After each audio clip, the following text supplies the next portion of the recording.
शन्नो विष्णुरुक्रमः नमो ब्रह्मणे नमस्ते वायो त्वमेव प्रत्यक्षं ब्रह्मा। নমস্কার, মকরকে নিয়ে আজকের আলোচনা। জুলাই মাস 2024 সাল মকরের কেমন যাবে সেটা নিয়ে আলোচনা করব। ট্রানজিটগুলো এবং তার সাথে সাথে ঘটনাগুলো সমস্ত বিষয়টা নিয়ে আলোচনা করব আপনাদের সামনে। তার আগে রিকোয়েস্ট করব দৈববাণী অ্যাস্ট্রোলজি বাংলাকে সাবস্ক্রাইবটা করে রাখুন, নোটিফিকেশান বেল আইকনটিও তার সাথে প্রেস করে দিন, যাতে যখন নতুন ভিডিও আসবে সেটা আপনাদের কাছে পৌঁছে যায়। চলুন এবার দেখি ট্রানজিটগুলো। রবির ট্রানজিট, রবি 16 তারিখ ট্রানজিট নিয়ে কর্কটে যাচ্ছে।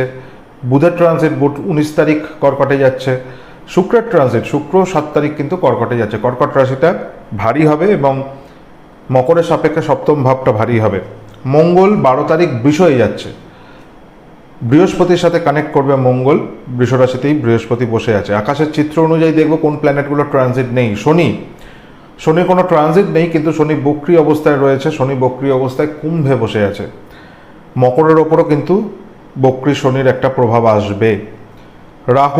রাহু মীন রাশিতে বসে আছে, কোনো ট্রানজিট নেই। কেতুরও কোনো ট্রানজিট নেই, কেতু কন্যা রাশিতে বসে আছে।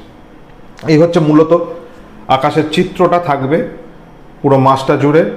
এবার দেখবে ফলাফল কীরকমভাবে পাবে মকর, কি রেজাল্ট এরা নিয়ে আসবে এই ট্রানজিটগুলো। প্রথমেই আসবো মকরের শরীর স্বাস্থ্য। শনি এর লর্ড, মকরের লর্ড। শনির যখন বক্রী অবস্থায় দ্বিতীয় বসে আছে, তৃতীয় রাহু এবং 9th হাউসে কেতু, সপ্তমে অনেকগুলো প্ল্যানেট আছে, বৃহস্পতি এবং মঙ্গল পঞ্চমে।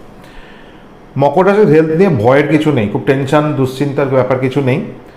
যদি কারোর ক্রনিক কোনো রোগ থেকে থাকে সেইখানটা কিন্তু সমস্যা করবে শনি, সারতে দেবে না, দেরি করাবে, মেডিসিনকে শরীরে ধরতে ডিলে করবে। এই সমস্যাগুলো করতে পারে। নতুন করে কোনো রোগ ব্যাধি এই মুহূর্তে তৈরি করবে না। 9th হাউসে কেতু অনেক সময় চিকিৎসার ক্ষেত্রে একটা বিভ্রাট তৈরি করে, চেঞ্জ করে, ডাক্তার চেঞ্জ করতে পারে, ইনস্টিটিউট হসপিটাল ইত্যাদি জায়গা চেঞ্জ করতে পারে। তো চিকিৎসার ক্ষেত্রে কিছু পরিবর্তন লক্ষণীয়। সাথে সাথে 7th হাউস থেকে যখন একটা প্রভাব লগ্নে বা রাশির ওপর আসবে, অর্থাৎ বুধ, রবি, শুক্র, এদের প্রভাবটা যখন মকরের ওপর যাবে, স্বাভাবিকভাবেই কিছু পরিবর্তনশীলতা, শরীরজাত ব্যাপারের পরিবর্তনশীলতা লক্ষ্য করা যাবে এবং শারীরিক কসরতের জায়গাটাও লক্ষ্য করা যাবে এই মাসটায়। তো হেলথ নিয়ে যদি আমি ওভারঅল দেখি, খুব বড় ড্যামেজ বা খুব বড় নেগেটিভিটি আশা করা যাচ্ছে না। খুব বড় সমস্যা এই মাসে কিছু হচ্ছে না মকরের।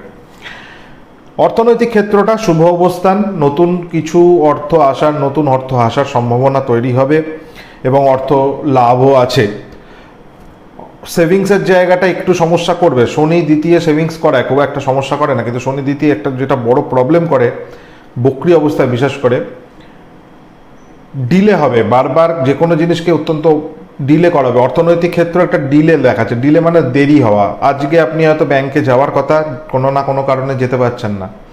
এই রকম সমস্যা শনি সাধারণত নিয়ে আসে। অর্থনৈতিক ক্ষেত্রটা নিয়ে খুব বড় সমস্যাও কিছু নেই এই মাসটা। মকরের খুব ভয়ের কিছু নেই, খুব বড় কিছু আমি সমস্যার কথা বলবো না। দেখবে পরেরটা, কর্ম শুভ অবস্থান, কিন্তু কর্মের পরিবর্তন লক্ষণীয়। বারবার কর্ম পরিবর্তনের একটা সম্ভাবনা, চেঞ্জ হবে কর্ম। অন্য মানুষের ইনফ্লুয়েন্স আপনার কাজের ওপরে আসবে, তার জন্য চেঞ্জ হবে। হতেই পারে সেটা পজিটিভ চেঞ্জ, ডিপেন্ড করবে আপনার personal horoscope. Positive change, growth হতে পারে। তো মকরের খুব বড় দুশ্চিন্তার কিছু নেই এই মাসে কর্মজগৎ সংক্রান্ত ব্যাপারে। চাকরি ক্ষেত্রটা যদি স্পেসিফিক আনি, যারা সেলস, মার্কেটিং ইত্যাদিতে চাকরিতে আছেন তাদের জন্য তো শুভই, কিন্তু ওভারঅল চাকরি ক্ষেত্র নিয়ে খুব দুশ্চিন্তার কিছু নেই। কিছু এনিমিটি, শত্রুতা এবং কিছু ক্ষেত্রে কম্পিটিশনের একটা জায়গা রয়েছে, সেটা কিন্তু কেটে যাবে। সেটা নিয়ে খুব বড় দুশ্চিন্তা মকরকে এই মাসে করতে হবে না। ব্যবসা ক্ষেত্রটা আসবো, অত্যন্ত শুভ অবস্থান ব্যবসা ক্ষেত্রে। চন্দ্রের পজিশনটা আপনার চার্টে ডিপেন্ড করছে কীরকমভাবে আছে, কার নক্ষত্র আছে তার উপরে, কিন্তু ব্যবসা ক্ষেত্রে খুব সমস্যা নেই। মাল্টিপল ব্যবসার যোগ, যারা বিজনেস করছেন তাদের ব্যবসার আরও ওয়ে হবে, আরও নতুন ডাইরেকশান খুলবে, নতুন মানুষ আপনার ব্যবসার ক্ষেত্রে যোগাযোগ হবে, এই ব্যাপারগুলো হবে। কিন্তু এখানে একটা ছোট সমস্যার কথা বলি। রাহু তৃতীয়, অনৈতিক ছোটাছুটি, অকারণ ছোটাছুটি, মানে দৌড়ঝাঁপ বৃদ্ধি করা ইত্যাদি সমস্যা রাহু নিয়ে আসায় ব্যবসা ক্ষেত্রে এই সমস্যাগুলো থাকবে। অতিরিক্ত এক্সপেন্স হয়ে যাওয়ার একটা সম্ভাবনা ব্যবসা ক্ষেত্রে। হয়তো ব্যবসার জন্য মার্কেটিং বেশি হয়ে যাচ্ছে, সেলস করতে হচ্ছে, তার জন্য খরচা হচ্ছে, এবং যোগাযোগটা এমন মানুষের সাথে হচ্ছে সেখান থেকে দেখে তো মনে হচ্ছে খুব ভালো, কিন্তু আলটিমেটলি কোনো দেখা যাচ্ছে সেখানে কোনো বেসলেস একটা ব্যাপার ইলিউশনের মধ্যে ফেলে রেখে দেয়। যোগাযোগের জায়গাটা, কানেকটিভিটির জায়গাটায় ইলিউশনের মধ্যে ফেলে রেখে দেয়। কিন্তু আর একটা ছোট জায়গা হচ্ছে রাহু ইন্টারনেট কানেকটিভিটিকে বোঝায়। তো স্বাভাবিকভাবেই যাদের ইন্টারনেট ওরিয়েন্টেড বিজনেস বা ইন্টারনেট ওরিয়েন্টেড কাজকর্মের মধ্যে আছেন, তাদের কিন্তু একটা হিউজ গ্রোথ লক্ষ্য করা যাচ্ছে। রাহুর এখানে একটা বড় ইনফ্লুয়েন্স কাজ করবে, তো সেটা খারাপ নয়। আপনারা যদি ঠিকমতো রাহুকে ব্যবহার করতে পারেন তাহলে কিন্তু আপনাদের খুব একটা নেগেটিভ হবে না। পেশাজীবী যারা মানুষ আছেন, শুভ অবস্থান, বৃহস্পতি রয়েছে, মঙ্গল রয়েছে, শুভ অবস্থান, টেনশনের কিছু নেই পেশাজীবী মানুষদের ক্ষেত্রেও। কিন্তু সেই পেশাজীবী মানুষদের ক্ষেত্রেও একই কথা, চেঞ্জ বোঝাচ্ছে, পেশার চেঞ্জ, পেশাগত চেঞ্জ। কনসালটেশনের মধ্যে যারা আছেন তাদের হয়তো customer change, client change, change in place, হয়তো আপনারা যে জায়গায় কাজ করছেন সেখান থেকে সরে অন্য জায়গায় কাজ করতে হলো।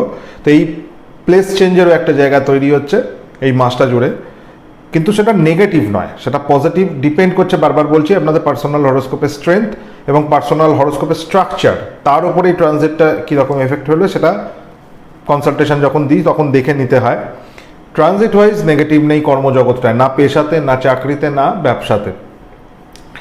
বিবাহ জায়গাটা শুভ অশুভ মিশ্রিত বলা যায়। শুক্রের পজিশন সপ্তমে, বিয়ের জায়গায় খুব অসুখই করে না, কিন্তু সেখানে বুধ এবং সেখানে রবি একটু ড্যামেজ করে। রবি সাধারণত বিবাহিত জীবনের ওপর একটা প্রভাব ফেলে। বিবাহিত জীবনে একটু ইগো প্রবলেম আসা, কি কখনো কখনো অতি চালাকি, ওভার মানে ম্যানুপুলেটিভ নেচারকে আনা, কারণ বুধ রয়েছে, রবিও রয়েছে, সেই জায়গাটা কিন্তু করে। সেটা একটু সতর্কতা অবলম্বন করা ছাড়া কোনো রাস্তা নেই। খুব বড় দুশ্চিন্তার ব্যাপার নেই যে বিশাল বড় সমস্যা হতে পারে, এমনটা নেই। শুধু একটা পয়েন্ট এখানে থাকবে, বুধটা খুব ইম্পর্টেন্ট এক্ষেত্রে। এক তো কালপুরুষের 6th হাউসের বুধ, যেটা বিয়ের জন্য নেগেটিভ, ম্যারেজ লাইফের জন্য নেগেটিভ। মকরের 6th হাউস বুধ, কারণ মিথুন রাশির লর্ড বুধ, সেই যাচ্ছে 7th হাউসে। একটু ডিস্টেন্স বোঝাচ্ছে, ফ্যামিলি থেকে একটু ডিস্টেন্স। শনিটাও দ্বিতীয় বক্রি অবস্থায়, তো ফ্যামিলি থেকে একটু ডিস্টেন্স এখানে বোঝায়, পরিবার থেকে ডিস্টেন্স বোঝায়। কিন্তু বিবাহিত জীবন নিয়ে বড় দুশ্চিন্তা করতে হবে না এই ট্রানজিটটা। আমার সন্তান স্থানটা শুভ এবং অশুভ। বৃহস্পতি রয়েছে পঞ্চমে, এটা অত্যন্ত শুভ, কিন্তু সেই বৃহস্পতি দ্বাদশপতি এবং সেখানে মঙ্গলের অবস্থান, মঙ্গল চতুর্থপতি, আবার একাদশপতিও। অর্থাৎ সন্তানের জায়গাটা রয়েছে, খুব নেগেটিভ নয়, কিন্তু সাধারণত এই টাইপের কানেকশন মিসক্যারেজ বোঝায়। যেসব মায়েরা রয়েছেন, যারা প্রসূতি মা, যারা প্রেগনেন্ট অবস্থায় রয়েছেন, মকর লগ্ন বা মকর রাশি, বিশেষত যাদের মকর লগ্ন, তাদের বলবো সতর্ক থাকুন, একটু সুস্থভাবে থাকার চেষ্টা করুন, খুব বেশি টেনশন স্ট্রেস নেবেন না। এই জায়গাটা একটু ড্যামেজ হতে পারে, প্রজনের জায়গাটা, কিন্তু সেটা কেটে যাবে, মানে কয়েকদিন পরে কেটে যাবে, কিন্তু এই সময়টা একটু গন্ডগোলের টাইমিং চলবে। দ্বিতীয় শনিটাও বক্রি, এটা একটা নেগেটিভ প্রভাব, সেই বক্রি শনি মকরের ওপরও প্রভাব ফেলছে। তো এই জায়গাটা একটু সতর্কতা অবলম্বন করার দরকার রয়েছে বলে আমার মনে হলো। সেই জায়গাটা একটু যদি সতর্ক থাকতে পারেন তাহলে খুব একটা সমস্যা হচ্ছে না। এডুকেশনের সেক্টরটা আসবো, তার আগে প্রপার্টি সেক্টরটায় আসি। প্রপার্টির জায়গাটা শুভ অবস্থান, নতুন প্রপার্টি কেনার ক্ষেত্রেও শুভ অবস্থান, ফ্ল্যাট, ল্যান্ড ইত্যাদি জায়গা শুভ অবস্থান, সংযোগও হয়তো হবে, কিনতে পারবেন, অসুবিধা নেই। পারিবারিক সূত্রের যদি কোনো প্রপার্টি থাকে সেখানে একটু ড্যামেজ থাকছে, কেতু রয়েছে 9th হাউসে, সেটার একটা প্রভাব রয়েছে। তো স্বাভাবিকভাবেই পারিবারিক সূত্রের প্রপার্টির ক্ষেত্রে একটু ড্যামেজ থাকবে, কিন্তু নতুন প্রপার্টি কেনার ক্ষেত্রে বাধা নিষেধ নেই। অস্থাবর প্রপার্টির ক্ষেত্রে বাধা নিষেধ রইল। 2 চাকা 4 চাকা যারা কিনতে চাইছেন তাদের ক্ষেত্রে কিন্তু বাধা নিষেধ রয়েছে। রাহু যতদিন তৃতীয়ভাবে রয়েছে ততদিন পর্যন্ত আমি বলবো 2 চাকা বা 4 চাকার জায়গাটা একটু অ্যাভয়েড করা উচিত, না হলে সমস্যা বাড়তে পারে। এডুকেশনের সেক্টরটা এইবার আসবো। এডুকেশন সেক্টরটা অত্যন্ত শুভ অবস্থান। যারা বাচ্চাদের পড়াশোনার জায়গাটা ঠিকঠাক হচ্ছে, পড়াশোনা করবেন, মনোযোগ সহকারেই পড়বেন। আর 9th হাউসে কেতু, যারা রিসার্চ স্টাডির মধ্যে আছেন তাদের খুব একটা সমস্যা করে না, কিন্তু হায়ার স্টাডিজের ক্ষেত্রে ইয়ার লস করিয়ে দিতে পারে, এবং অনেক ক্ষেত্রে কোনো না কোনো কারণে একটা ব্লকেজ, যেটা মূল কেতুর রূপ, মানে একটা রূপ যে ব্লক তৈরি করা, বারবার ড্যামেজ করা, সেই জায়গাটাকে কিন্তু মুশকিল করতে পারে। কিন্তু সেই জায়গাটা একটা সমস্যা তৈরি করতে পারে, টিচারদের থেকে দূরত্ব তৈরি করতে পারে, ইনস্টিটিউট থেকে দূরত্ব তৈরি করতে পারে। যারা বিদেশে পড়াশোনা করছে, বাইরে থাকেন, তাদের ক্ষেত্রেও এই সমস্যাটা কিন্তু প্রযোজ্য। 9th হাউসে কেতু মোটেই সুখকর হয় না পড়া, হায়ার স্টাডিজের ক্ষেত্রে এটা খেয়াল রাখতে হবে। তো মূল হচ্ছে এই, খুব বেশি বড় ব্যাপার নেই এই মাসে। মকরের খুব বড় দুশ্চিন্তা বা টেনশনের কিছু নেই। ট্রানজিটগুলো যেগুলো হচ্ছে, শুধু একটা দুটো ছোট কথা আমি বলি। 7th হাউসে অনেকগুলো প্ল্যানেটের একটা অবস্থান হচ্ছে।